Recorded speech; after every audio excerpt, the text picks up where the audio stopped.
हमारी संस्कृति, हमारी पहचान।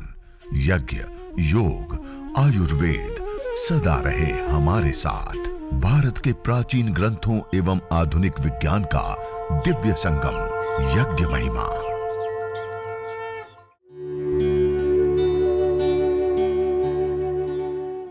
भारतीय संस्कृति में यज्ञ, योग एवं आयुर्वेद जैसी अमूल्य विद्याएं हैं, जिसका मूल है वेद। इतिहास की ओर दृष्टि डालें तो भगवान राम, भगवान कृष्ण से लेकर राजा महाराजाओं, ग्रामवासियों व अरण्यवासी ऋषियों की कुटियों तक नित्य व नैमित्तिक यज्ञों का प्रचलन देखने को मिलता है। जब हम बीमार हो जाते हैं और डॉक्टर के पास हम जाते हैं तो डॉक्टर क्या करता है, चेक करके जो रोग होता है उस रोग को ठीक करने वाले जो कंपोनेंट्स जिस टेबलेट के अंदर होता है उस टेबलेट को हमें देता है और उसके अंदर वो ठोस रूप में कंपोनेंट्स होते हैं। इंजेक्शन देता है तो उसमें द्रव रूप में वही कंपोनेंट्स होते हैं। और जब हम यज्ञ करते हैं, हवन करते हैं, अग्निहोत्र करते हैं और यज्ञ हवन अग्निहोत्र करने के बाद इस प्रकार से हम धुनी करते हैं तो इसके अंदर वही के वही कंपोनेंट्स मल्टीपल, और ये आप देख रहे हैं मेरे हाथ में यह रिपोर्ट, वही के वही कंपोनेंट्स मल्टीपल और अवेलेबल फॉर्म के अंदर वह कंपोनेंट्स हमें एक साथ सारे प्राप्त होते हैं इस यज्ञ धूम्र के अंदर। ये अपने आप में एक बहुत बड़ी विशेष बात है।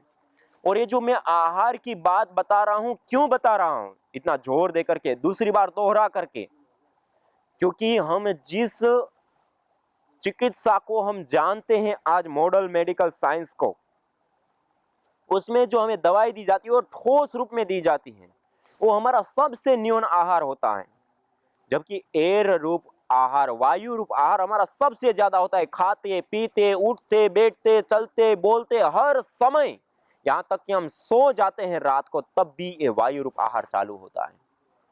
और जब इस वायु रूप आहार को हम यज्ञ करके धूम्र करके उसको मेडिकेटेड बना दे और उसके बाद बैठते हैं, रहते हैं, खाते पीते हैं, योगाभ्यास करते हैं, प्राणायाम करते हैं, तो मेडिकेटेड एयर जब हमारे भीतर जाती है, मेडिकेटेड एयर के अंदर आप देख रहे हैं कितने सारे प्रकार के अलग अलग कंपोनेंट्स होते हैं जो हमें विशेष विशेष लाभ देने वाले होते हैं।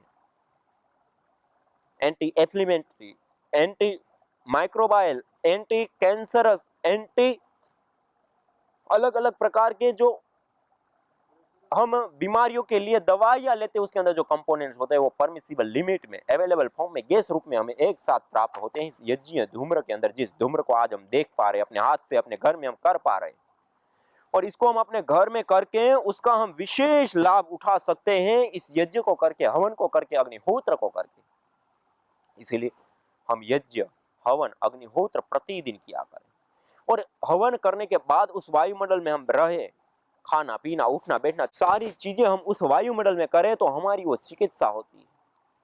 और हमने देखा इस यज्ञ धूम्र और यज्ञ करने पर उससे निकलने वाली जो गैसें होती हैं वह जब हम विशेष रूप से लेते हैं तो उससे ऐसे ऐसे रोग जिसको हम दुसाध्य रोग कहते हैं, असाध्य रोग कहते हैं, जिसको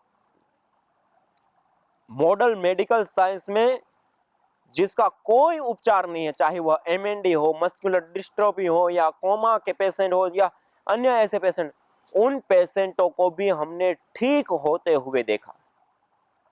और हम आपके बीच में इसी शिविर के अंदर लाएंगे उन भाई बहनों को जिन्होंने इसका विशेष लाभ प्राप्त किया है, जिन्होंने इस चिकित्सा का विशेष अनुभव किया है और अद्भुत चिकित्सा प्राप्त करके लाभ प्राप्त किए हैं, वो स्वयं आकर के आपको बीच में बताएंगे।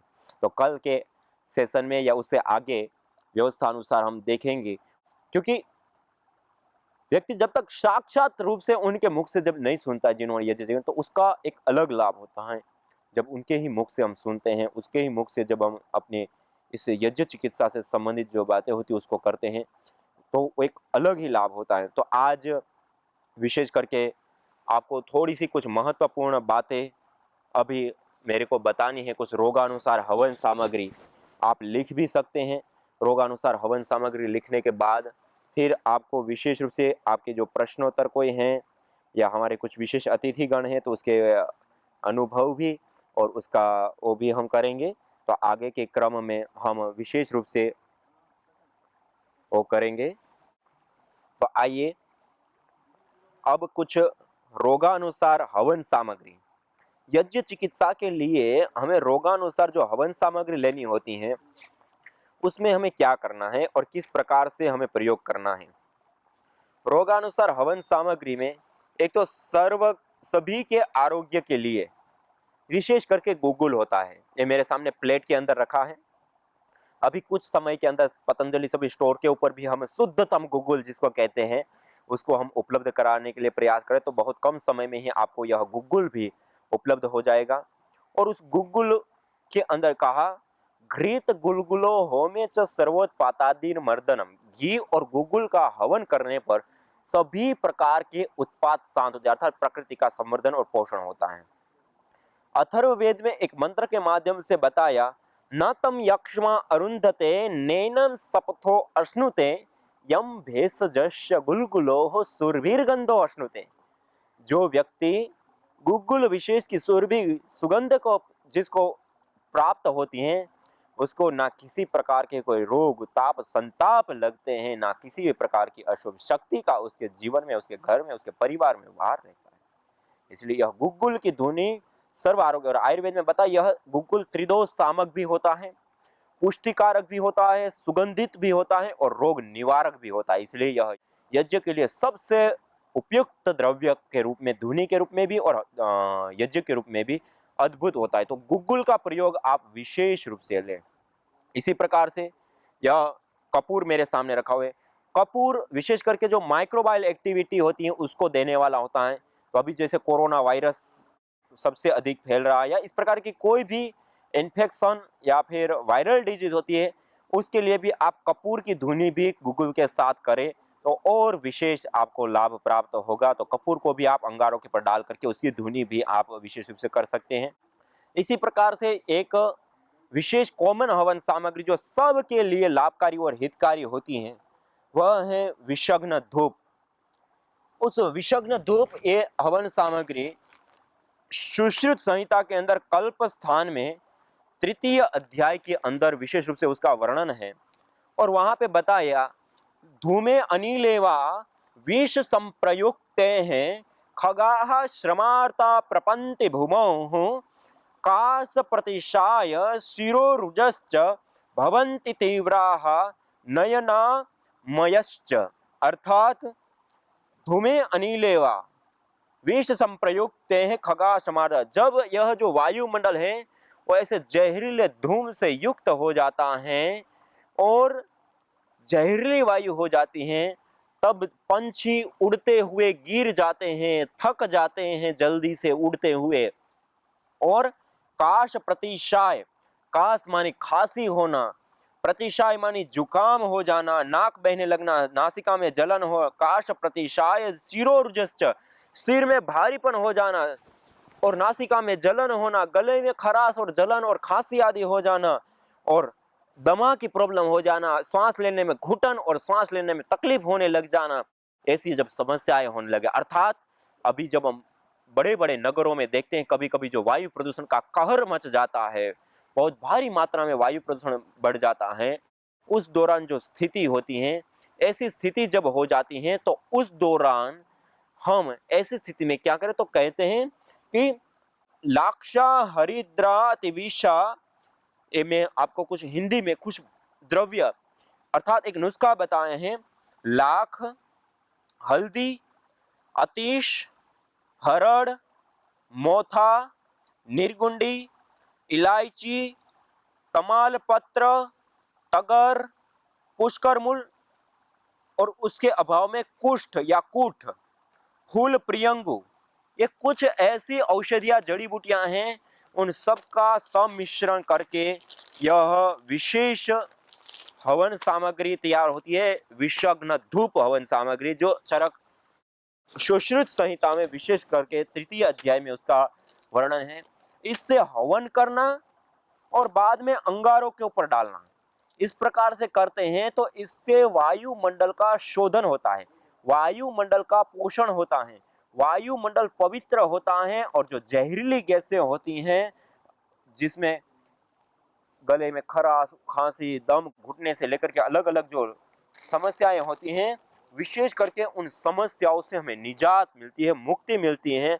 और इस विषग्न धूप को लेकर के हमने अभी कुछ माइक्रोबायल एक्टिविटी को भी देखा और उसमें हमने पाया, ये आप मेरे हाथ में रिपोर्ट देख रहे हैं, यह विशेष करके इस विषग्न धूप को जलाने पर जो अलग अलग कंपोनेंट्स बनते हैं, उन कंपोनेंट्स को भी हमने देने का प्रयास किया है और ये सारी चीज़ें हमने रिसर्च करके पाया है।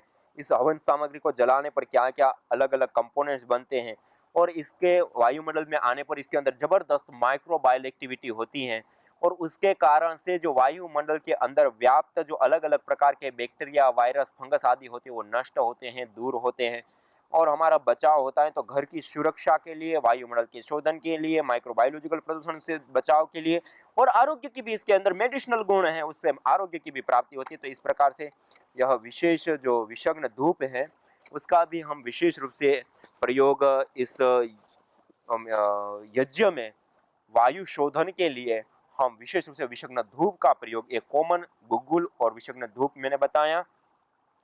इसी प्रकार से एक देव पूजा हवन सामग्री, देव पूजा में विशेष करके जो त्रिदोष सामक द्रव्य होते हैं उसका हम मुख्यतया प्रयोग करते हैं। तो यह सर्व ऋतु के लिए जो हवन सामग्री होती है कि हम कभी भी यज्ञ करना चाहे, हवन करना चाहे, अग्निहोत्र करना चाहें तो उस कुछ विशेष द्रव्यों से हम वह यज्ञ, हवन, अग्निहोत्र कर सकते हैं। तो उसके लिए आप गिलोय है, अपामार्ग है, आंवला है, तुलसी है, छोटी हरड़, बहड़ा, मुग्धपर्णी, जटामासी, कमलगट्टा, चित्रक, मकोई, वनप्सा, काली सारीवा, कुश, ज्योतिषमती, नीम, कालमेघ, बादाम, बेलगिरी, ब्राह्मी, श्वेत चंदन, छोटी इलायची, गुलाब के पुष्प, नागरमोथा, राल, देवदार, अगर, तगर, लौंग, दालचीनी आदि कुछ इसमें हमने कुछ सुगंधित द्रव्य भी, कुछ पुष्टिकारक भी, मेधा को पुष्ट करने वाले भी वैसे भी और अलग अलग जो त्रिदोष सामक जो द्रव्य होते हैं उन द्रव्यों का सम्मिश्रण करते हुए विशेष करके देव पूजा हवन सामग्री बनाई है जो कि तीनों ऋतुओं में हवन करने के लिए विशेष करके लाभकारी होती है। तो यह देव पूजा हवन सामग्री, क्योंकि देखिए हमारे आयुर्वेद आदि ग्रंथों में विशेष करके बताया गया कि हमारे शरीर के अंदर 3 दोष होते हैं, वात, पित्त और कफ।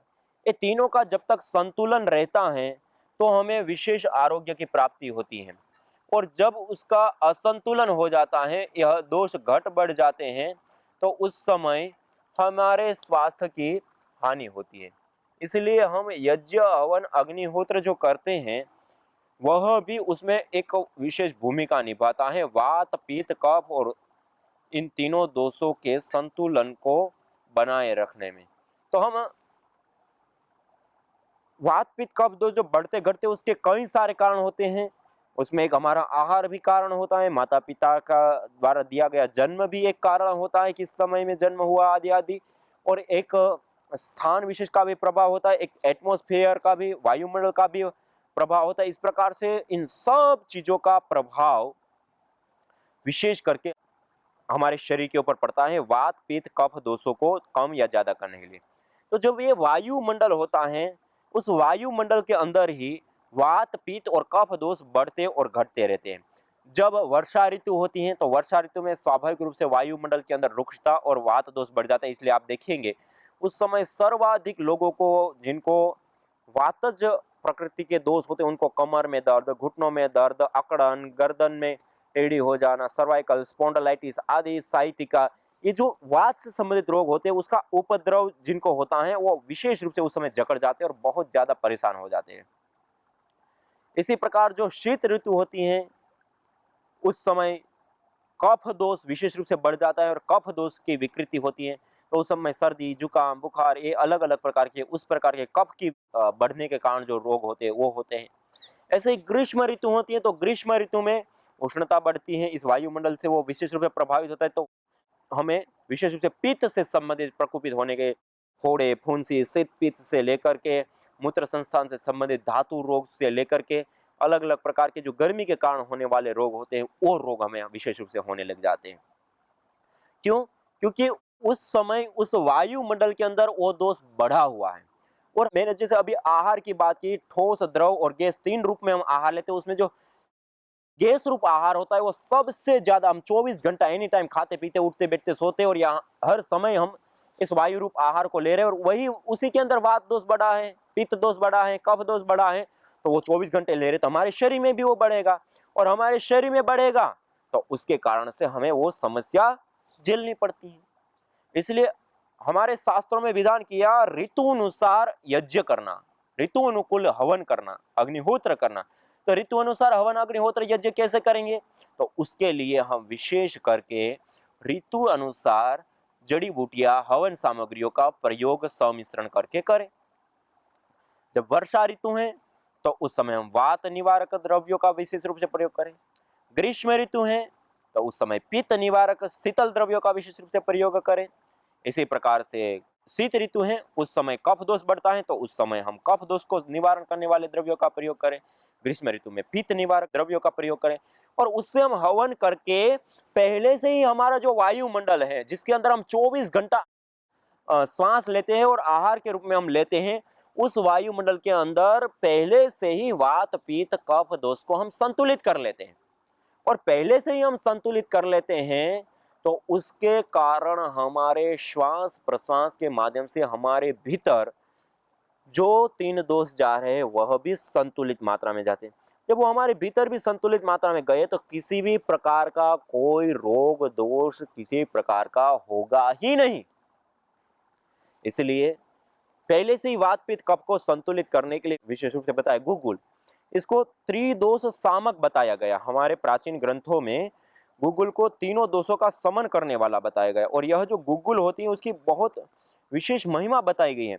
और गुग्गुल के साथ साथ जो गाय के घी का हम धुआं करते हैं, गाय का घी भी उत्तम स्मृति वर्धक से लेकर के अलग अलग प्रकार के लाभों को प्रदान करने वाला होता है। और यह जो विशेष करके गुग्गुल होता है वह तो कुछ जो अदृष्ट शक्तियां जिसको हम कहते हैं, जिसके कारण से बहुत सारे लोग परेशान रहते हैं, उन शक्तियों से भी उनका बचाव करने वाला होता है। तो इस प्रकार से इसकी जो धुनी होती है वो विशेष लाभ होता है। चावल होते हैं, आयुर्वेद में त्रिदोष सामक बताए गए हैं, उसका प्रयोग हम हविर द्रव्यों के रूप में सामान्य रूप से कर सकते हैं। जैसे मैंने कहा कि कुछ त्रिदोष सामक औषधियाँ होती है, जड़ी बूटियाँ होती हैं, उसका प्रयोग हम विशेष रूप से यज्ञ हवन अग्निहोत्र के अंदर करें तो 3 दोष वायुमंडल में ही संतुलित रहेंगे, उसमें हम सांस लेते तो हमारे भीतर भी वो संतुलित हो जाते हैं। और जैसे मैंने कहा कि इसके अंदर जो जड़ी बूटियाँ डालते हैं वो मेडिसिनल उसके अंदर प्रॉपर्टी होती है, और उसको हम श्वास के माध्यम से 24 घंटा ले रहे हैं तो उससे हमें आरोग्य लाभ, स्वास्थ्य लाभ भी विशेष रूप से, सामान्य रूप से नहीं, विशेष रूप से प्राप्त होता है। और उसके लिए हमें विशेष विशेष रोगों के लिए विशेष विशेष हवन सामग्रियों का भी हमें प्रयोग करना होती है। एक ये हवन सामग्री है ज्योतिषमत्यादि हवन सामग्री।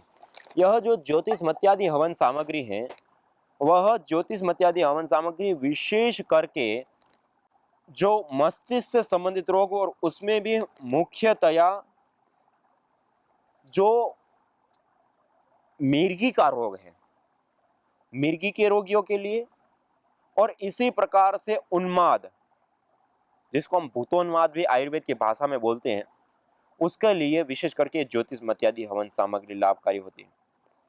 इस ज्योतिषमत्यादि हवन सामग्री के अंदर जो द्रव्य है आप लिख सकते हैं, अपने घर में खुद बना सकते हैं, वरना इसको आप सीधा ऑनलाइन आप अपने घर पे मंगा सकते हैं।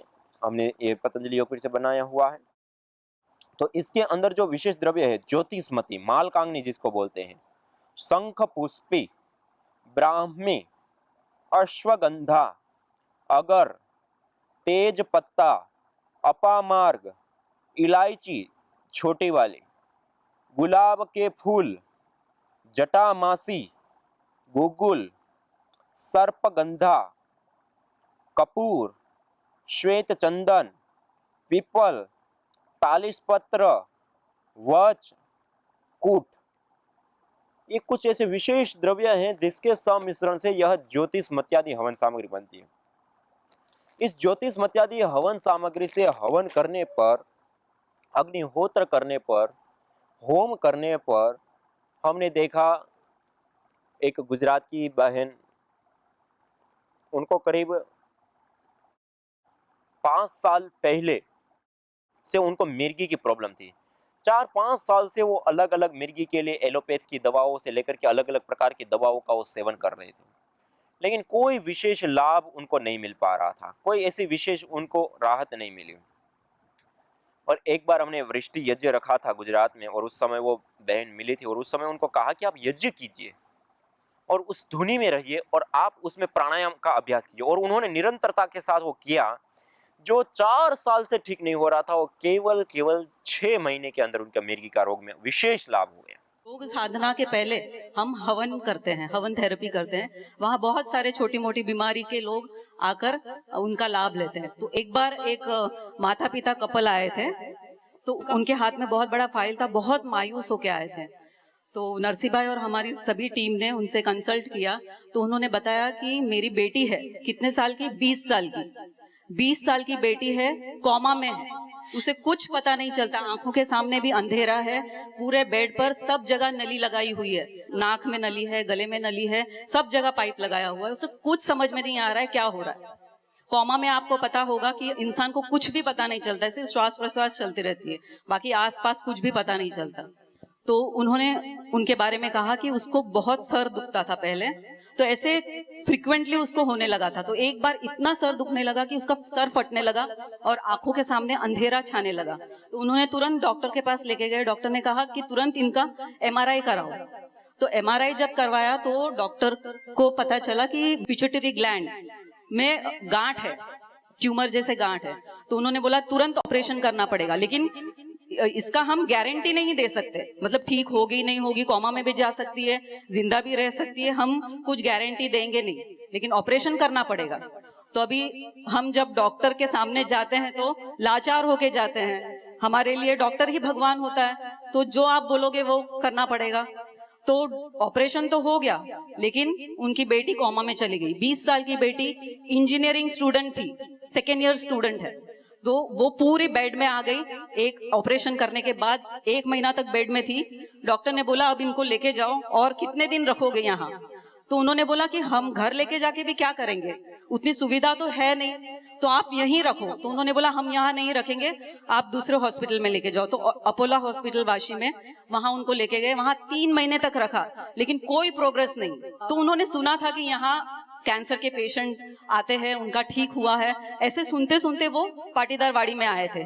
तो उन्होंने कहा कि हम आप पर पूर्ण विश्वास करते हैं, आप जो भी बोलो वो हम करेंगे, क्योंकि अब तो हमारे पास कोई चारा ही नहीं है। 30 लाख रुपीस खर्चा किया, कितना, 30 लाख रुपया खर्च किया, पूरे कंगाल हो गए। उसके बाद हमने कहा कि हम कोशिश कर सकते हैं, हम सिर्फ यज्ञ करेंगे, चलेगा क्या आपको, सुबह शाम आपके घर? तो बोलते कुछ भी करो आप, हम सिर्फ आपके सुपुर्द है, आप ही हमारे लिए भगवान है अब। तो हम जिस दिन उन्होंने उनकी बेटी को घर लाया, उसी दिन से, उसी समय से सुबह शाम दोनों वक्त उनके यहाँ हवन होने लगा। और आज 3 महीना कंप्लीट हो गया। धीरे धीरे जब उनको लाया गया व्हील चेयर में, तो उनके जो हाथ की पोजीशन थी वो ऐसी थी, ऐसी टेढ़ी, और ये जो पैर था वो भी ऐसा था व्हील चेयर में, और आंखें इतनी, जो अंदर का जो गोला है वो ऐसे बाहर प्रोजेक्शन हो रहा था। इतना, मतलब उनको देख के मतलब किसी को भी मतलब रोना आ जाए, ऐसे उनकी हालत थी। जो उनका पहले का फोटो था 20 साल की लड़की, और अब देखेंगे तो जमीन आसमान का फर्क था। तो ऐसे व्यक्ति को दिन रात हवन, मतलब वो कुछ कर नहीं रही थी, सिर्फ बेड पर ही थी, और हम सुबह और शाम हवन करते थे। उस हवन के द्वारा सिर्फ 1 महीने के अंदर थोड़ा सा हलचल उनको शुरू हुआ, हाथ और पैर में हल्का हल्का हलचल शुरू हो गया। ऐसे करते करते 3 महीने के बाद जब उसको फिर से टेस्ट करवाया गया, तो डॉक्टर ने क्या कहा, मिरेकल है ये सब, मिरेकल दिव्या, उसका नाम दिव्या है। तो उन्होंने कहा कि ये तो मिरेकल है, और सभी डॉक्टर्स उसको मिलने के लिए आते थे। और वहां 3 दिन वो रही, और सभी लोग उसको मिलने आ रहे थे जैसे कोई बहुत बड़ा व्यक्ति आ गया हो और उससे मिल रहा हो, सेलिब्रेट कर रहा हो। तो धीरे धीरे ये यज्ञ से, देखो आप कुछ भी नहीं करेंगे, सिर्फ आपके घर यज्ञ चलता रहेगा, तो भी जाने अनजाने में आप वो श्वास प्रश्वास उस वातावरण में ले रहे हैं। सिर्फ उतना श्वास प्रश्वास लेने से भी उनको इतनी प्रोग्रेस हुआ कि आज वो, उसका पूरा नली जो है, नाक में से जो नली था, यहाँ जो है एक मशीन लगाया हुआ था, वो भी पूरा निकाल दिया, और अब उसको हाथ से उठा के वो खड़ी रह सकती है।